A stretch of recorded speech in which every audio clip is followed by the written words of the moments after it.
Alrighty, now that we've got the G and the C chords down, we're going to move on to the D chord.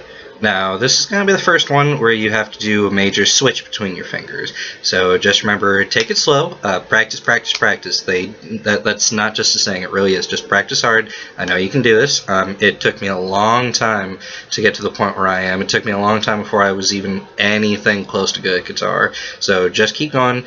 I know you can do it. So let's go ahead and start. Alrighty, so as you can see, I've put up another little picture here. Now this is the D chord. Now the first thing that you'll want to do is move your first finger to the 2nd fret of the 4th string, as you can see there. Put the little 1 on the 4th string, 2nd fret. Should sound a little bit like this.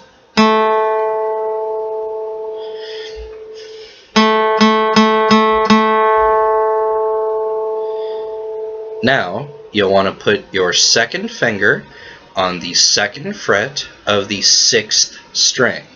So it'll sound a little bit like this.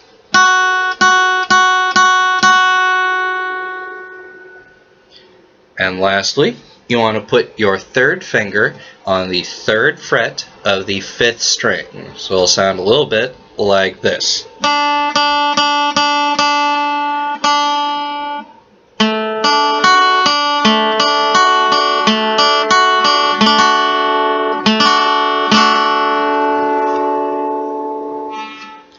Now for this one again, you don't want to play the top string, the low E string.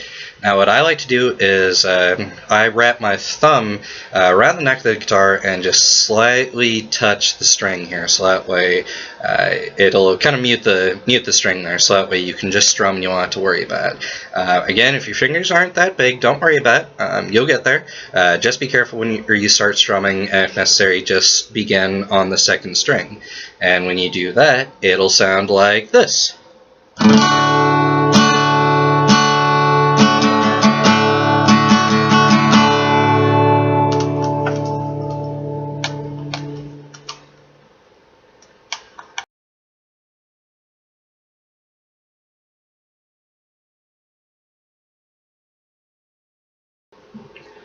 Alrighty, now just so that way we've got a little bit better of a physical representation here, bud. I'll basically show you the same thing I just told you. Now first of all, you want to take your first finger, put it on the 2nd fret of the 4th string. Again, it should sound like this. Okay. Then you want to take your 2nd finger and put that on the 2nd fret of the 6th string, bottom string. Should sound about like that. Then take your 3rd finger and put it on the 3rd fret of the 5th string. So right there should sound like... And again, if you can see, I kind of have my thumb wrapped around here. Now, I'm not actually holding this string down. I'm just kind of lightly resting against it so that way it'll mute it. And so that way, when I strum it, I can just start at the top, but it won't actually, it just makes a... I don't know if you can even hear that, but it's not a loud noise. It won't really be heard. But basically, then all you have to do is just...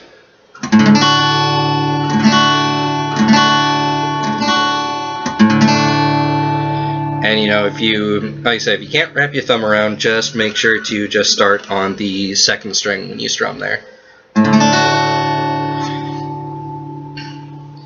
And so there you go. That is the D chord here. And now the big thing is you want to go ahead and practice that one. Practice switching from the G chord to the D chord and from the C chord to the D chord here. Basically, those 3 chords I taught you, try every combination you can. Back and forwards, you know, G to D, D to G, C to D, D to C, G to C, C to G. Just practice all of those. Get your fingers used to moving there, and that'll basically help you in the long run. And so that way, yeah, you should be able to honestly start playing some songs once you get those chords down here. And I tell you what, in the next video, I'll go over some songs here, a couple little things here that I've thought of, and I hope these are helping you. So yeah, I'm going to stop this now, and we will see you on the next video.